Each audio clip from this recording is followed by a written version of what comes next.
The silver hulls of the Earth Fleet ship Defiant gleamed under soft blue lights as Captain Emily Foster walked to the bridge.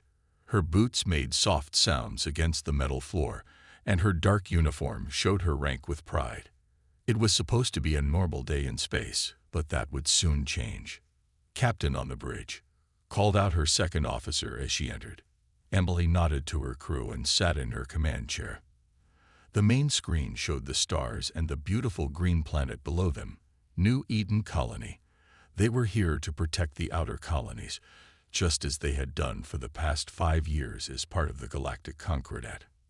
"Ma'am," called Lieutenant Steve Rogers from his communication station, "we're getting some strange readings from the outer sensor array." Emily leaned forward in her chair. "Show me." The main screen changed to show multiple red dots appearing at the edge of their space. At first, there were only a few, but then more and more appeared. Emily's heart began to beat faster as she recognized the pattern. It was an invasion fleet. "Send word to Earth Command," she ordered, "and get me a direct line to the Concordat Council." Those ships matched Drachnid signatures. The Drachnids were the enemy everyone feared. Tall, scaly beings who believed in taking what they wanted by force. The Concordat had kept them in check for decades, but now they were here, in human space. On another part of the galaxy, Lieutenant David Miller stood in the Great Hall of the Concordat Council. He was there as Earth's junior diplomat, watching as the emergency meeting began. The alien representatives sat in their high chairs, their various forms, some with tentacles, others with multiple eyes, and some looking almost human, all focused on the central display. "The Drachnid Empire has launched an attack," announced the council leader, a tall blue-skinned being. "They target human colonies." David felt relief at first. The Concordat was strong. 15 species working together could easily stop the Drachnids. He reached for his tablet to send a message to Earth about the coming help. But then something happened that would change everything. The Vexor representative, a creature with gray skin and 4 arms, stood up. "We have received a message from the Drachnid Emperor. They promise to leave all other Concordat species alone if we allow them to take the human territories." David's blood ran cold. "What?" he whispered. The room erupted in quiet talks. David watched in horror as species after species began to nod in agreement. Back on the Defiant, Emily received the emergency signal from all human colonies at once. The Drachnid ships were everywhere, and they were attacking with full force. "Captain," Steve called out, his voice shaking. "Message from Earth Command. The Concordat, they're not coming. They voted to sacrifice our territories to protect themselves." Emily stood up slowly, her fists clenched. Around her, her crew stared in disbelief. Humans had fought for the Concordat, died for them, shared technology with them. And now, when humans needed help, they were abandoned. "Send a message to all human ships in range," Emily ordered, her voice steady but filled with cold anger. "We stand alone now. Any human colony under attack is to be protected at all costs." The next few hours were chaos. The Defiant screen showed dozens of battles breaking out across human space. Earth's ships fought bravely, but they were outnumbered. The Drachnids, knowing the Concordat would not interfere, attacked with everything they had. In the council hall, David Miller watched as the former allies signed the agreement with the Drachnids. None would look him in the eye. As Earth's only representative present, he stood tall and spoke the words that would be remembered for generations. "You think you abandon us to save yourselves, but you don't understand humans at all. We don't need the Concordat. And when we survive this, and we will survive, remember this day. Remember when you chose to throw us to the wolves. Because the wolves are about to learn why humans were never prey." He turned and walked out of the council chamber, leaving behind the stunned silence of 15 species who had just made the biggest mistake in galactic history. They thought they were saving themselves by sacrificing humanity. They were wrong. The war had begun. Admiral Susan Cooper stood at the large window of Earth Command Center, watching as ships filled the sky above Earth. Every human vessel was coming home.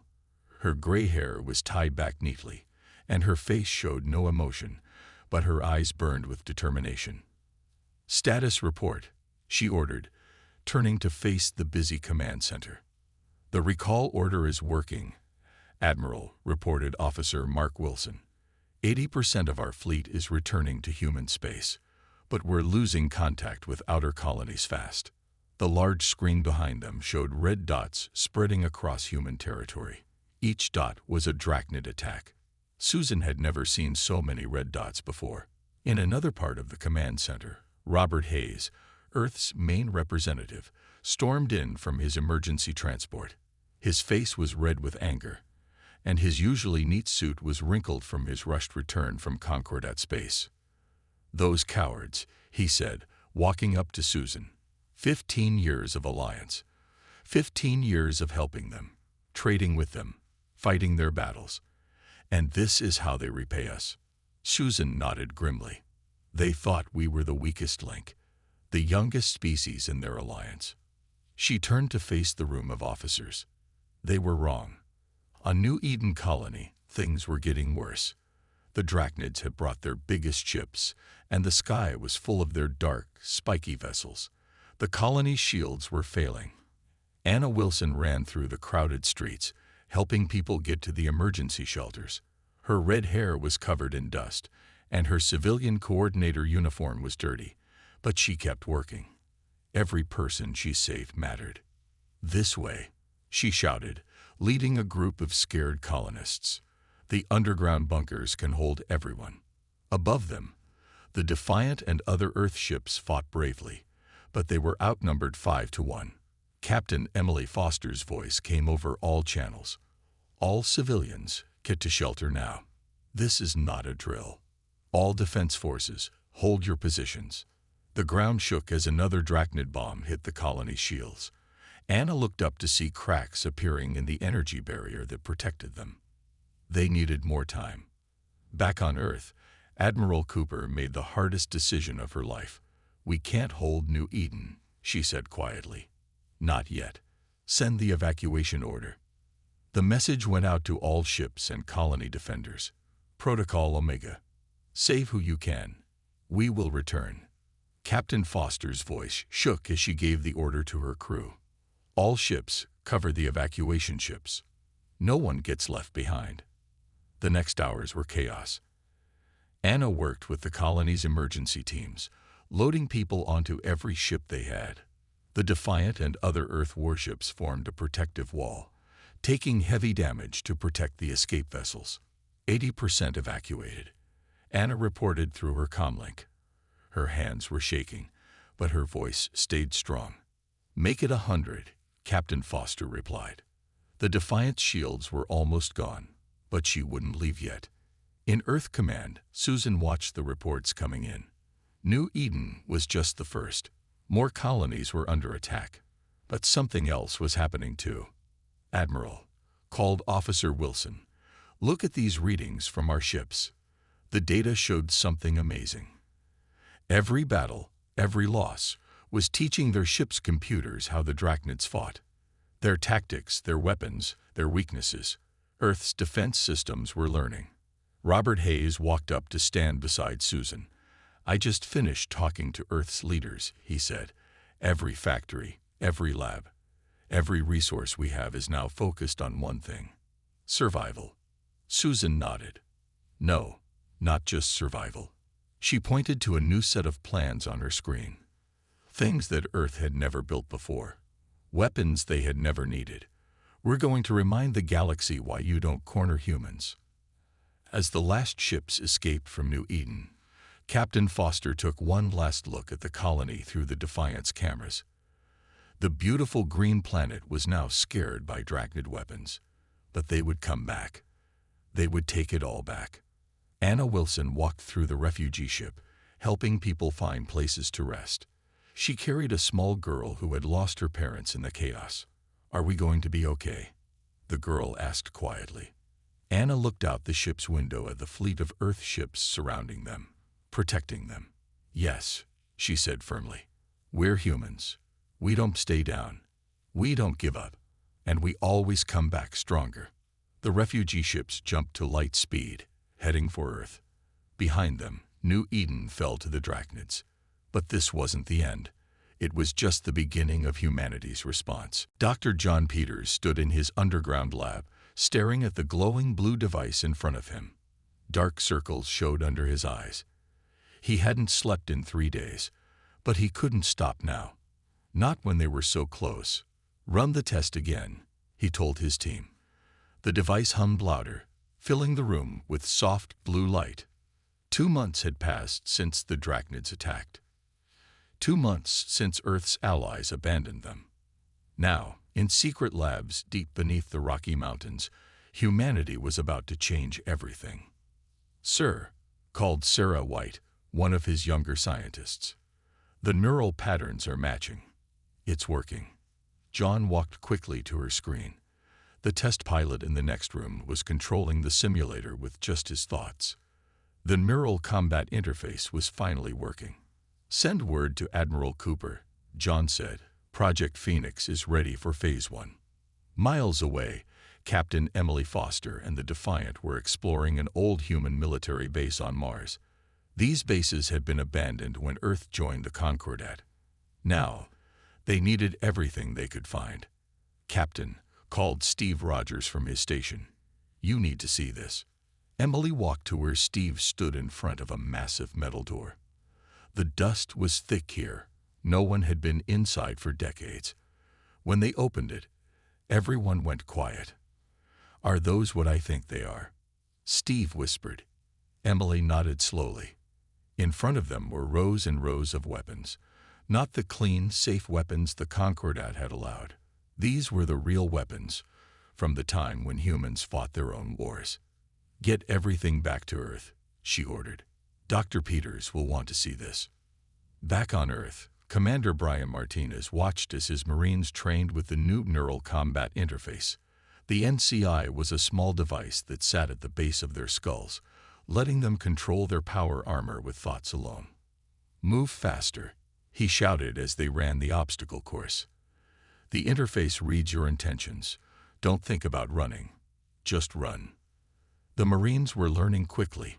Each day they got better at using the new technology. They had to. The Drachnids still held their colonies, and Earth was preparing to take them back. In his lab, Dr. Peters received the weapons from Mars. His eyes lit up when he saw them. "These are perfect," he said, examining an old missile. "The concordat made us forget our own strength, made us rely on their safe technology." He turned to his team. "Let's remind everyone what humans can really do." Factories across Earth were changing. Every car plant, every shipyard, every assembly line now made only one thing: weapons, but not the old kinds. These were new, combining humanity's old strength with their new discoveries. Admiral Cooper visited the lab to see the progress. She watched as Dr. Peters demonstrated the new systems. "The neural combat interface doesn't just control ships and armor," he explained. "It learns. Every soldier, every pilot who uses it adds to its knowledge. The more we fight, the stronger it gets." "And the weapons?" she asked. John smiled. "We're combining the old with the new. Missiles that can think, armor that heals itself, ships that can feel damage and repair it. Everything the concordat feared we might create." In the training room, Commander Martinez's Marines were now moving like they were born in their power armor. The neural interface let them feel every movement, every step. "One more thing," Dr. Peters said to Admiral Cooper. He led her to a special chamber where a new kind of ship engine glowed with strange light. "We found this design in the old files. The concordat banned it because it was too dangerous. Now we know why." "Will it work?" Susan asked. "It'll do more than work," John replied. "It'll change everything. The Drachnids think they know what humans can do. They've never seen anything like what we're about to become." On the Defiant, Captain Foster received new orders. Her ship would be the first to be upgraded with all the new systems. "Are you ready for the neural link, Captain?" the technician asked as he prepared to install her NCI. Emily thought about New Eden, about all the colonies they'd lost, about the allies who betrayed them. "Yes," she said firmly. "It's time to show the galaxy what humanity can really do." As the sun set on Earth, thousands of ships were being rebuilt. Millions of soldiers were training with their new interfaces, and in labs everywhere, more secrets were being unlocked. The Drachnids had awakened something they didn't understand: humanity's true potential. And soon, very soon, they would learn what that meant. Captain Emily Foster felt different as she sat in her command chair on the Defiant. The neural combat interface at the base of her skull let her feel her ship like it was part of her own body. She could sense every system, every weapon, every tiny movement. "All ships report ready, Captain," said Steve Rogers from his station. Emily looked at the fleet gathered around her. 500 ships, all upgraded with the new technology, all ready for humanity's first major attack since the war began. "Send the signal," she ordered. "Operation Payback begins now." The human fleet jumped into light speed, heading for their first target, Proxima Centauri, one of their lost colonies. The Drachnids had turned it into their main base in human space. In his marine dropship, Commander Brian Martinez checked his troops one last time. Their new power armor gleamed in the dim light. Through his neural interface, he could feel their excitement and determination. "Remember your training," he told them. "The neural link makes you faster and stronger than any Drachnid. Use it." The Drachnid fleet guarding Proxima Centauri was huge, over 1,000 ships. They had gotten lazy and comfortable, thinking humans were weak. They were wrong. "All ships, activate Phoenix Protocol," Emily ordered. Across the human fleet, the new weapons came online. Ships that could think and move like living things. Missiles that could chase their targets like hungry wolves. Armor that could heal damage in seconds. The Drachnids never saw it coming. The Defiant moved in ways that should have been impossible for a ship its size. Emily didn't need to give orders with words anymore, she thought, and her ship responded. The whole human fleet moved like dancers in a deadly ballet. "Their shields are the old concordat type," Emily told her fleet through the neural network. "They've never updated them. Hit them where they're weakest." Human ships dove between enemy vessels, firing weapons that transformed mid-flight to slit through shield gaps. Marines in power armor launched from their ships, their suits allowing them to fight in open space. Commander Martinez led his team into the main Drachnid command ship. Their new armor let them punch through walls like paper. The Drachnids, so used to being the strongest, found themselves facing humans who could match their strength. Dr. John Peters stood in the testing chamber, watching as the blue energy shield covered the small model city. His latest creation, the Planet Shield technology, was finally ready. "Full power," he ordered. The shield glowed brighter. His team fired weapons at the model city. Nothing got through. Not even the strongest Drachnid weapons could break this shield. "Send word to Admiral Cooper," he said, smiling. "Operation Shield Wall can begin." In deep space, Lieutenant David Miller sat in his new diplomatic ship. But this wasn't a peace mission. On his screens, he watched as human ships attacked concordat trade routes. Not to destroy, just to show they could. Another Vexor trade fleet approaching, his AI reported. They're requesting safe passage. David thought about the day the concordat betrayed Earth. "Let them wait," he said. "Let them remember what it feels like to be helpless." The Defiant and its battle group appeared near the trade fleet. Captain Emily Foster's voice came over the comm. "Vexor ships, this is Earth Fleet.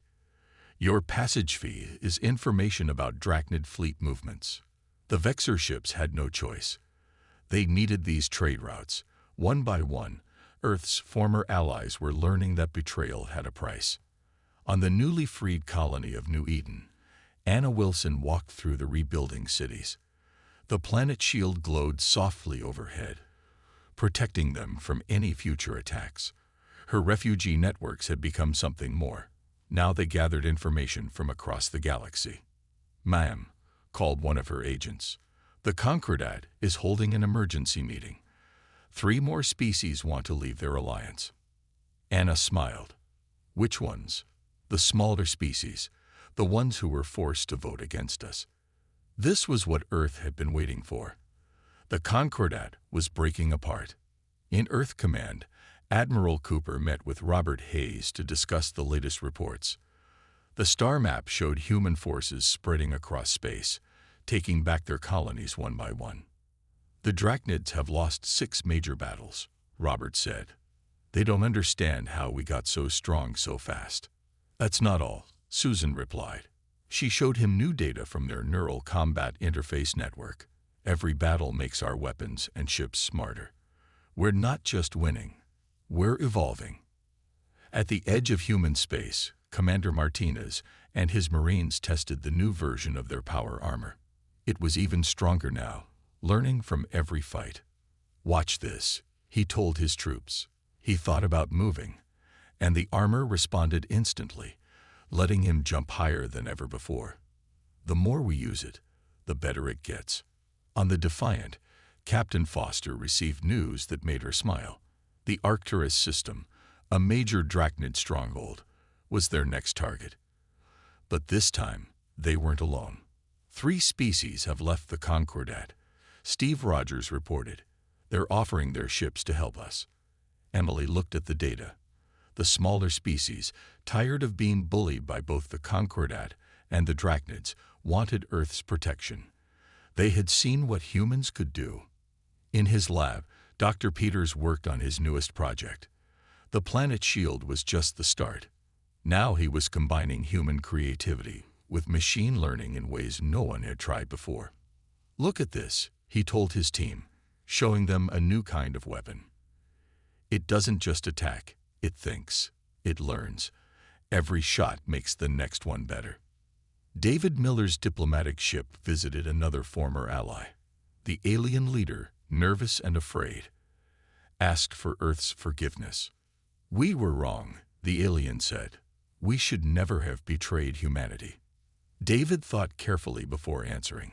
Forgiveness has a price. Are you ready to pay it? Across the galaxy, things were changing. The concordat, once proud and strong, was falling apart. The Drachnids, once feared by all, were running from human ships, and humanity, once thought to be the weakest species, was showing its true strength. Admiral Cooper stood at her window, looking at Earth's growing fleet. Send the message to all commands, she ordered. Operation Righteous Fury begins tomorrow. The time had come to end this war. The Drachnids would learn why Earth's animals fought hardest when cornered. The concordat would learn why betrayal was never forgotten. And the galaxy would learn why humanity had survived everything their harsh world had thrown at them. They weren't just fighters. They were survivors. And now, they were the strongest species in the galaxy. Admiral Susan Cooper stood before the largest fleet ever gathered in human history. 3,000 Earth ships filled the space around Jupiter, their hulls gleaming in the gas giant's light. Through her neural interface, she could feel the determination of every captain, every crew member. Operation Righteous Fury begins now, she announced. Today we end this war. The fleet jumped to light speed, heading straight for the heart of the Drachnid Empire. This wasn't just an attack, it was humanity's answer to everyone who thought they were weak. On the Defiant, Captain Emily Foster prepared her crew. Her ship, now the most advanced in the fleet, would lead the main assault. The Drachnids are gathering everything they have to defend their homeworld, she told her crew. They think they know what's coming. She smiled. They're wrong. Dr. John Peters' voice came through the neural network. All ships, activate the new systems. Show them what humanity has become. The human fleet dropped out of light speed, right in front of the massive Drachnid defense fleet. The enemy had 5,000 ships waiting. In the past, this would have been impossible odds. But that was before humanity remembered its true nature. All ships, execute Battle Plan Phoenix, Emily ordered. The human fleet split into smaller groups, each moving in perfect coordination. The neural network let them think and act as one. Ships twisted in ways that broke the laws of physics, their new engines letting them dance through space. Commander Brian Martinez and his Marines launched from their ships in their advanced power armor. They could fight in open space now, jumping from ship to ship like cosmic warriors. "Target their command ships," he ordered. "Show them no mercy." The Drachnid fleet fired everything they had, but humanity's planet shield technology had been adapted for their ships. The shots bounced off, or were absorbed, making human ships stronger. "They're running," Steve Rogers called out as the first wave of Drachnid ships tried to escape. "Not this time," Emily said coldly. "No more running." Human weapons found their targets with impossible accuracy. Each shot learned from the last, becoming smarter and more deadly. The Drachnids, who had always relied on brute force, found themselves facing an enemy that adapted faster than they could attack. On their homeworld, the Drachnid leaders watched in horror as their fleet was torn apart. They sent an emergency message to the concordat, begging for help. Lieutenant David Miller, watching from his diplomatic ship, laughed as he intercepted their call. "The concordat can't help you," he sent back. "They're too busy watching their alliance fall apart." Anna Wilson's intelligence network had done its job well. Every Drachnid weakness, every secret defense plan had been discovered and shared. As the battle raged, she coordinated with resistance groups on Drachnid-controlled worlds. Everywhere, slaves and conquered peoples were rising up. "The inner defense ring is broken," came the call across the neural network. Human ships poured through the gap, heading for the Drachnid homeworld. In Earth Command, Admiral Cooper watched through the network as years of planning came together. The Drachnids had started this war thinking humans were easy prey. Now they were learning the truth. The Defiant led the final assault on the Drachnid capital. Their mighty fortress cities, built over thousands of years, faced weapons that evolved with every shot. "Send the message," Emily ordered as her ship hovered over the main city.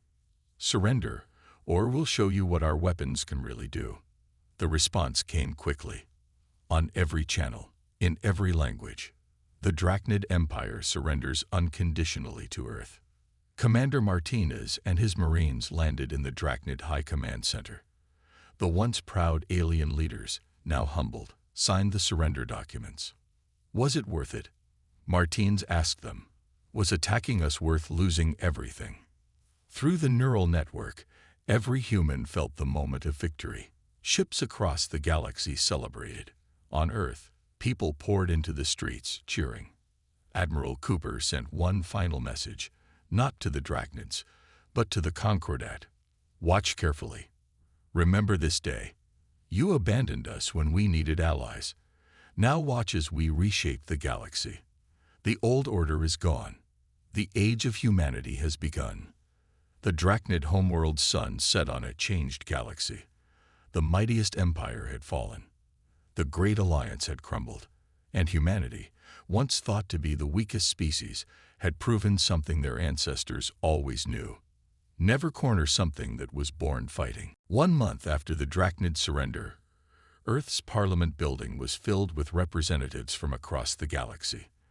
The great glass dome showed the stars above, stars that now belonged to a very different galaxy than before.